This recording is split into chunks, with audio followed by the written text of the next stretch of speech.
नमस्कार हरि प्रेमियों की चैनल में आपका स्वागत है। हरि प्रेमियों, कैसे हैं आप? उम्मीद है आप सब अच्छे होंगे। आइए आज का प्रसंग शुरू करते हैं। बृहस्पति व्रत कथा या वीरवार व्रत कथा। हरि प्रेमियों, वीडियो को अंत तक जरूर देखना।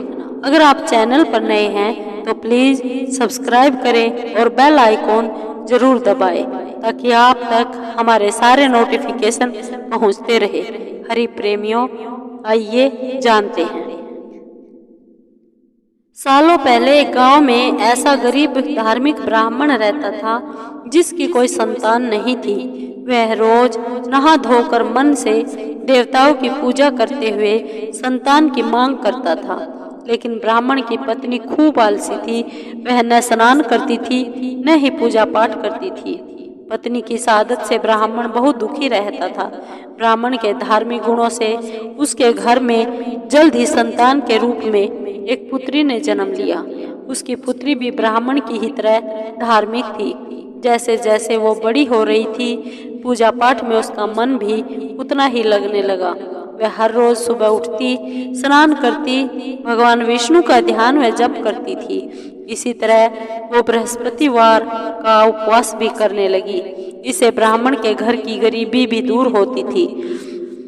एक दिन पूजा पाठ करने के बाद वह पढ़ने के लिए स्कूल जाती थी। स्कूल जाते समय वह अपनी हाथों की मुट्ठियों में जौ भरकर स्कूल के रास्ते में गिराती थी। जब वह स्कूल से वापस घर के लिए आती तो गिराए गए जौ के दाने सोने में बदल जाते थे, जिन्हें उठाकर वह घर ले आती थी।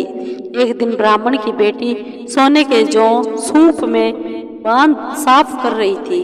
तभी वहां आकर उसकी माँ ने कहा, बेटी, सोने के जौ को साफ करने के लिए सोने का सूप होना चाहिए। ब्राह्मण की बेटी को माँ की बात एकदम सही लगी। उसके अगले बृहस्पतिवार को उपवास रखने के बाद उस लड़की ने बृहस्पति देव से सोने का सूप मांगा। ब्राह्मण की बेटी हर बार पूरे विधि विधान से बृहस्पति देव की पूजा अर्चना करती थी। इससे प्रसन्न होकर भगवान उसकी सारी इच्छाएं पूरी भी कर देते थे। इसी तरह उन्होंने सोने के सूप वाली प्रार्थना को भी स्वीकार कर लिया। अगले दिन हर रोज की तरह ब्राह्मण की बेटी पूजा पाठ करके स्कूल गई और रास्ते में जौ के दाने बोते हुए गई। वापस आते समय जब वह जौ के दाने बीन रही थी तो उसे सोने का सूप भी मिल गया। सोने का सूप लेकर वह घर आई, जिसे उसने सोने के जौ साफ किए।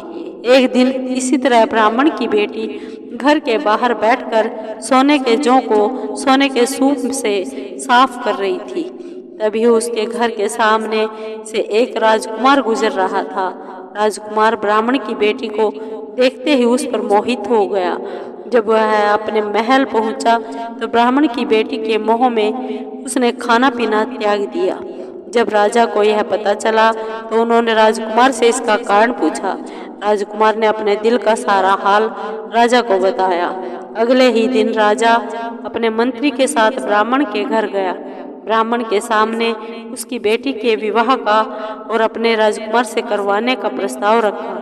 राजा का प्रस्ताव सुनकर ब्राह्मण काफी खुश हो गया। उसने तुरंत ही विवाह करने के लिए हाँ कर दी। कुछ ही दिनों में राजकुमार और ब्राह्मण की बेटी की शादी हो गई। इधर ब्राह्मण की बेटी शादी के बाद अपने ससुराल चली गई। उधर ब्राह्मण फिर से गरीब होने लगा। उसके बुरे दिन दोबारा वापस आ गए। एक दिन ब्राह्मण अपनी बेटी से मिलने के लिए उसके ससुराल गया। पिता की हालत देखकर उसने बहुत सारा धन देकर ब्राह्मण को विदा किया। बेटी का दिया हुआ धन कुछ ही दिनों में खत्म हो गया और ब्राह्मण गरीबी की वजह से फिर से परेशान हो गया। ब्राह्मण फिर से अपनी बेटी से मिलने के लिए महल गया और उसने बेटी को सारी समस्याएं बताई। अपने गरीब ब्राह्मण पिता की बात सुनकर उसकी बेटी ने कहा, पिताजी, कल आप माँ को लेकर मेरे पास आए। मैं उन्हें बृहस्पति देव के उपवास और पूजन की विधि बताऊंगी। इसे करने से सारी समस्याएं दूर हो जाएंगी। ब्राह्मण ने ऐसा ही किया। अगले दिन वह अपनी पत्नी को लेकर महल में बेटी से मिलने के लिए गया। पुत्री ने अपनी माँ को बहुत समझाया कि उन्हें आलस त्याग कर सुबह स्नान करना चाहिए और भगवान विष्णु की पूजा करनी चाहिए, लेकिन ब्राह्मण की पत्नी ने उसकी एक भी बात न सुनी। वह अभी भी पहले की तरह रहती थी। माँ की ऐसी हरकतों से तंग आकर एक दिन उसकी पुत्री ने माँ को एक कोठरी में बंद कर दिया। उसे जबरन सुबह स्नान करवाया और भगवान विष्णु की पूजा करवाई। इससे उसकी माँ की बुद्धि में सुधार हो गया।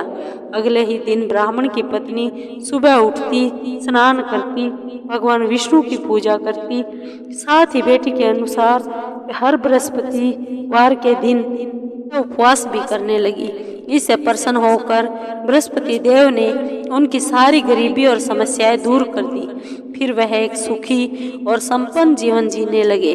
इस व्रत के प्रभाव से मृत्यु के बाद ब्राह्मण और उसकी पत्नी को स्वर्ग का द्वार भी मिल गया।